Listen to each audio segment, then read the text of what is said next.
This is Sweet Cicely. It's a plant that's much more common in the north of the UK compared with the south. In fact, it's actually quite rare to see it south of Birmingham, but it is very common here in the north of England and Scotland. Being a member of the carrot family, it has these flowers shaped a bit like an umbrella. It's a beautiful wild edible, but it's also a member of the carrot family, which of course contains the deadly toxic hemlock, which unfortunately looks very similar to Sweet Cicely. It has a very similar leaf structure. However, there are some key differences that will keep you safe. For a start, hemlock is a hairless plant. There are no hairs on hemlock, whereas Sweet Cicely has hairs all over the stems.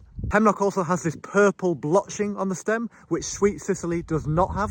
And a really key difference, probably one of the most reassuring differences, is the smell. Sweet Cicely smells very distinctively and very strongly of aniseed. Lovely aniseed smell. And that, you could argue, is its most important key identifier. Whereas hemlock smells pretty horrible. It smells musty, almost a bit chemically sometimes. Well, I've heard other people describe it as mouse urine.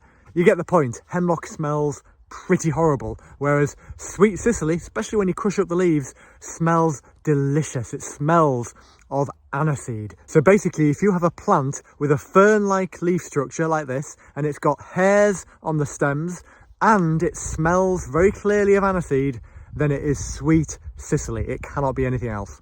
Sweet Cicely does also look very similar to cow parsley. However, cow parsley doesn't have that aniseed smell. That smells more of a grassy parsley at best.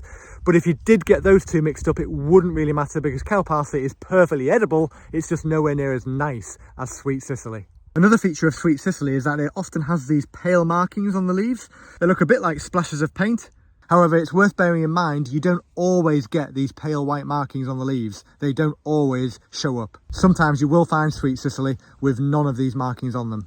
You'll find Sweet Cicely in the spring and the summer. The leaves can be chucked in a salad or just eaten raw. They can be cooked as a vegetable. The stem is edible as well. That tastes a bit like celery. And even the root is edible as well. That actually tastes a bit like parsnip. So basically the whole plant is edible. And one of my favourite bits is actually just after it's flowered, it goes to seed. And the seeds are literally my favourite part of the plant. I can confirm the seeds are delicious. Sweet, juicy, beautiful flavour. And they can also be used in cooking, and they can also be dried and used as a spice.